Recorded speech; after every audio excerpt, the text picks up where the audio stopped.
10 Things You Didn't Know About the Sound of Music. The beloved movie musical about the Von Trapp family, starring Julie Andrews and Christopher Plummer, almost didn't happen. When Robert Wise's film version of Rodgers and Hammerstein's hit Broadway musical was released March 2, 1965, probably most of the participants were not dreaming of the kind of extraordinary staying power the movie has exhibited. They were just concerned that it make back its $8 million cost and keep the creditors from beleaguered 20th Century Fox's door. Star Julie Andrews was probably most worried that portraying another wholesome nanny after Mary Poppins would shackle her image and career. But the movie has persevered through re-releases and broadcast and home video and sing-alongs. Here are 10 facts about the classic movie musical.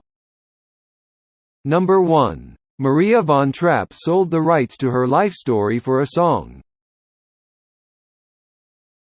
After her book The Story of the Trapp Family Singers was published in 1949, there was interest from various quarters in buying the film rights.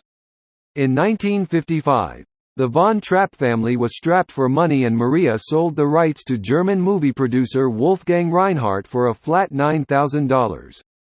She and her family would see no royalties from the 2 subsequent German films based on the Von Trapp family's adventures, or from the Broadway production of The Sound of Music, which ran for more than 3 years, or from the film version, which has grossed around $300 million.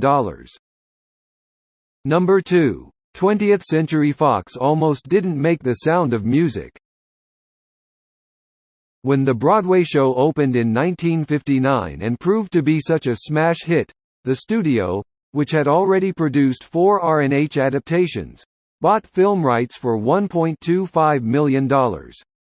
Then came Cleopatra, the $40 million drain on studio resources that temporarily shut Fox down and made any new expensive undertaking an iffy proposition. It was only when Richard Zanuck took over Fox production reins that the property was revived. Number 3. The original director had a different vision for the movie.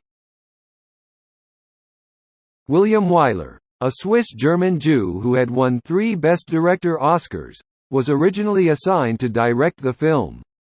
He envisioned a lot more Nazis, swastikas and cheering Austrian crowds to greet the Anschluss that takes up the movie's final stretch. Eventually, Wyler decided to direct the disturbing psychological thriller The Collector instead, and Robert Wise, who had guided the film version of West Side Story to 10 Oscars, came on board. Number 4. Other actors were considered for the roles of Maria and Captain Von Trapp.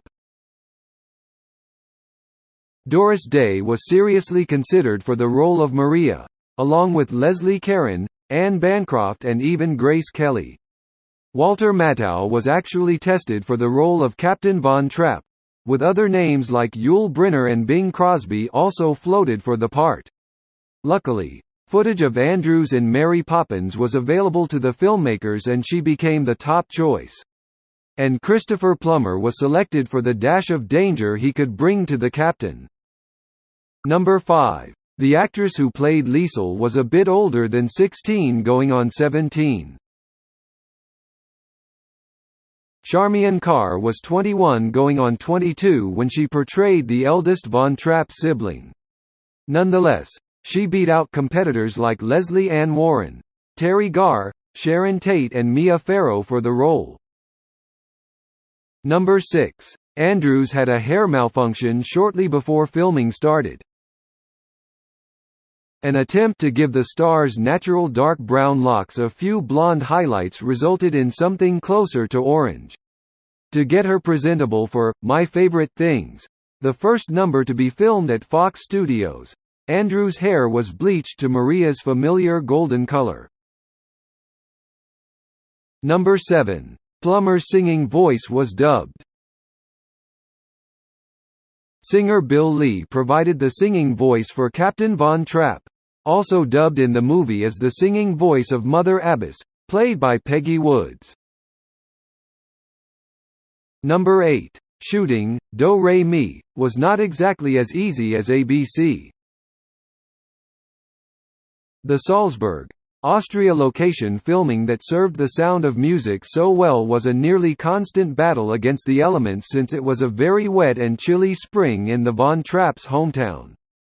Waiting for the Sun extended location shooting from 8 to 11 weeks, and the Do-Re-Mi number, which occupies about 9 minutes of screen time, took almost 2 months to complete. Number 9. Andrews fell while shooting the opening twirl. The helicopter that captured this famous moment during the opening of the movie also caused a downdraft that not even Andrews could withstand. Luckily, the problem only occurred after the helicopter had passed, so no footage of Andrews taking a pratfall made it on camera. Number 10. Andrews and Plummer were shot in silhouette during Something Good to cover up a fit of giggles.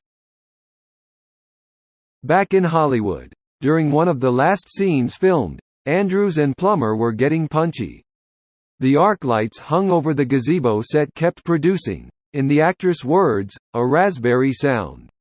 Nothing could stem the tide of hilarity sweeping over the love scene, so cinematographer Ted McCord cast his romantic leads in shadow. If you know anything more unusual about The Sound of Music that we haven't covered in our video, let us know by commenting below. Please click share and subscribe to our channel to share with people with the same interests as you and update the next new videos from our channel. Thank you so much for watching.